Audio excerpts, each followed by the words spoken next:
চলুন আজকে আমার এই আলোচনায় আমি আপনাদের জানাবো কেন কন্যা রাশির জাতক বা জাতিকারা জীবনের ১৬ বছর বয়সে তাদের প্রেম আসে কিন্তু ৩২-এ তা পূর্ণতা পায় না, কেন ২৮-এ তারা কেরিয়ার ছেড়ে দেয় কিন্তু ৩৮-এ নিজের নাম প্রতিষ্ঠা করে, এবং সবথেকে গুরুত্বপূর্ণ এই কন্যা রাশির জাতক জাতিকারা কিভাবে জীবনের প্রতিটি বয়সে ভুল করে আবার নিজেই সেখান থেকে শিক্ষা নেয়।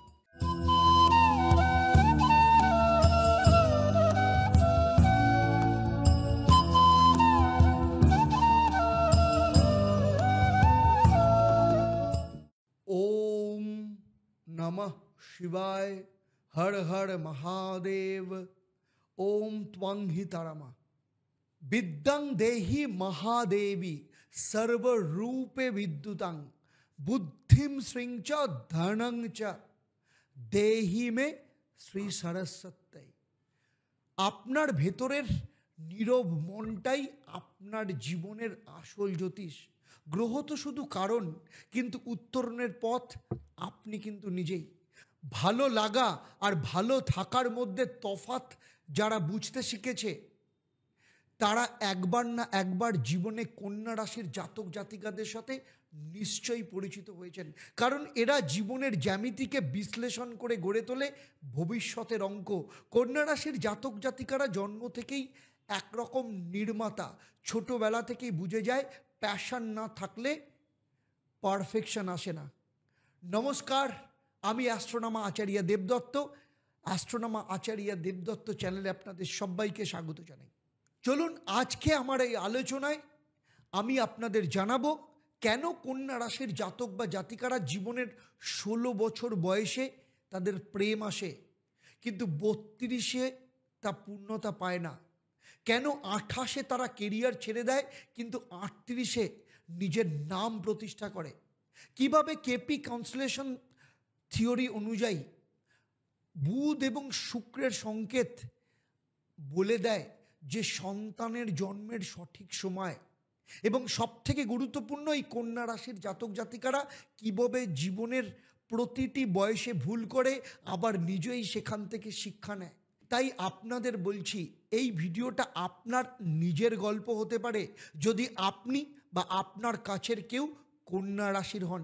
তাই চোখে চোখ রাখুন এই স্ক্রিনে, কারণ আজ যা বলবো তা কোথাও আপনি এইভাবে কখনো বিশ্লেষণ শোনেননি।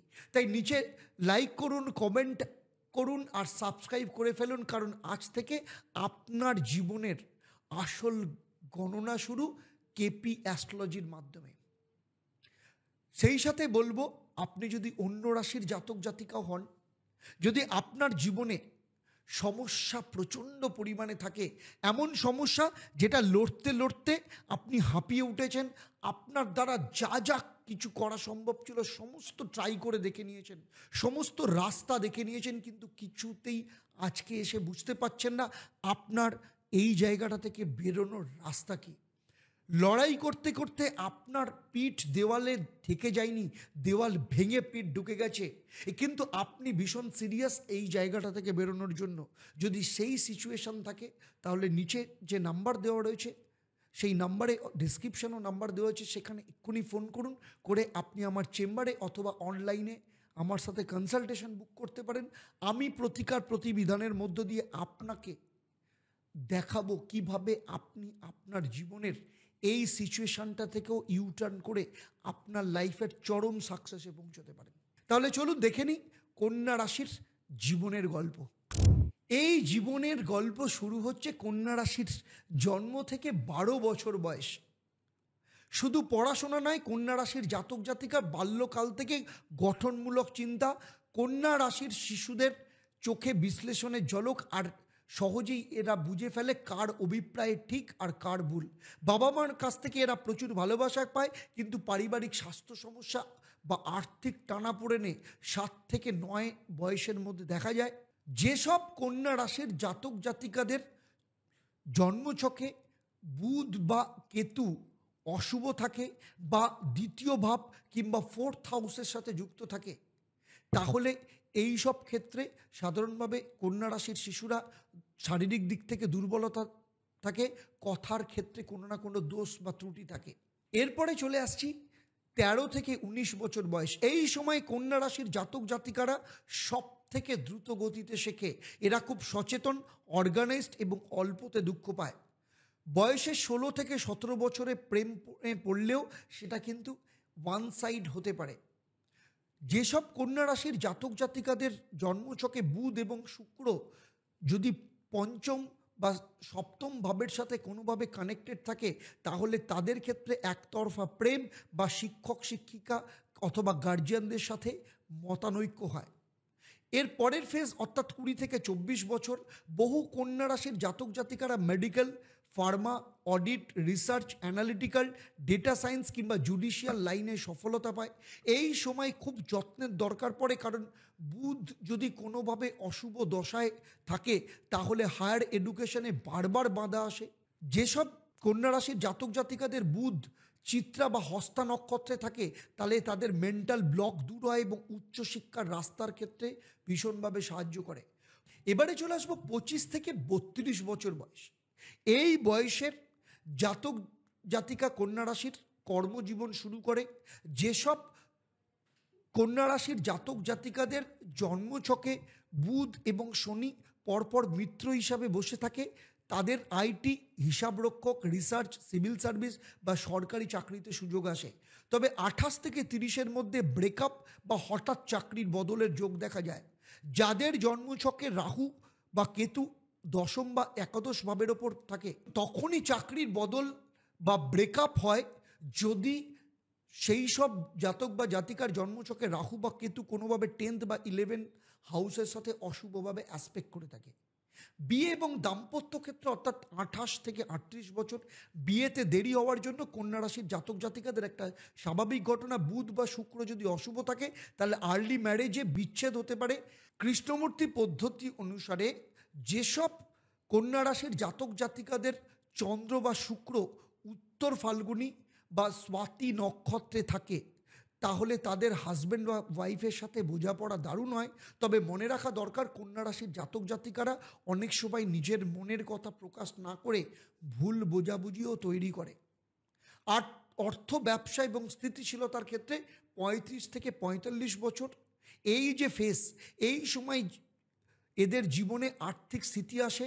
নিজের কমিউনিকেশন স্কিল, বিশ্লেষণ মন এবং পরিশ্রমী স্বভাব তাদের ব্যবসা বা সিনিয়র পজিশনে নিয়ে যায়। 38 থেকে 40 বছর বয়সের মধ্যে সম্পত্তি বা বাড়ি কেনার যোগ থাকে। তবে যেসব কন্যা রাশির জাতক জাতিকাদের জন্মছকে বুধ যদি মঙ্গল দ্বারা দুষ্ট হয় বা ষষ্ঠ হাউসে থাকে, তাহলে কোর্ট কাচারি বা দেনার ফাঁদে পড়ার সম্ভাবনাও থাকে। সন্তান, পরিবার এবং মানসিক শান্তির ক্ষেত্রে যদি কথা বলা যায়, তাহলে 45 থেকে 55 বছর এই সময় সন্তানের কেরিয়ার নিয়ে এদের দুশ্চিন্তা, অতিরিক্ত কেয়ারিং এই বয়সে মানসিক অবসাদ আনতে পারে। কৃষ্ণমূর্তি পদ্ধতি অনুসারে যেসব কন্যা রাশির জাতক জাতিকাদের বৃহস্পতি বুধ দ্বারা বা বুধের নক্ষত্রে যেমন রেবতী নক্ষত্রে থাকে, তাহলে সন্তানদের সফলতা দেখে এদের মনে শান্তি আসে। এই বয়সেরা আধ্যাত্মিকতার দিকে জোরকে ছোট পরিসরে সমাজ সেবা করতে আগ্রহী হয়।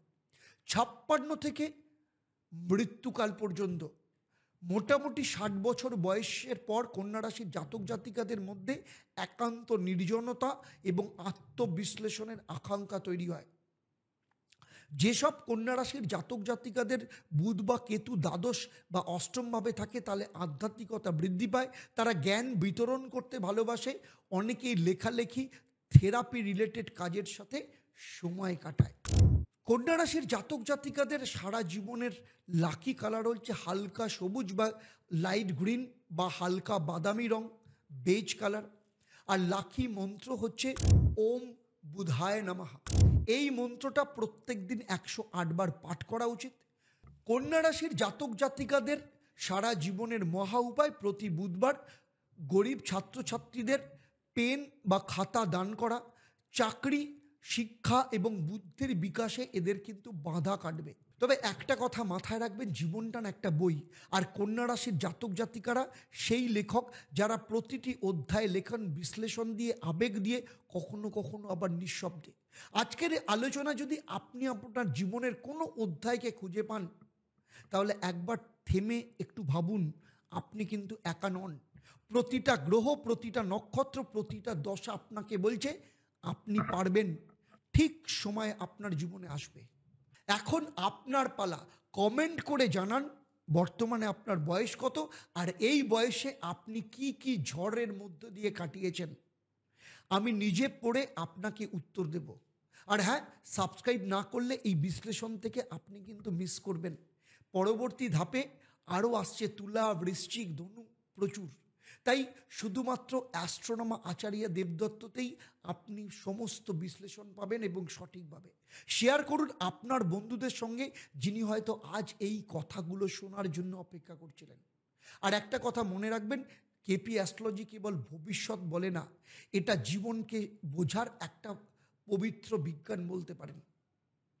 বিদ্যাং দেহি মহাদেবী, এই মন্ত্র নিয়েই ভিডিওটা শেষ করলাম।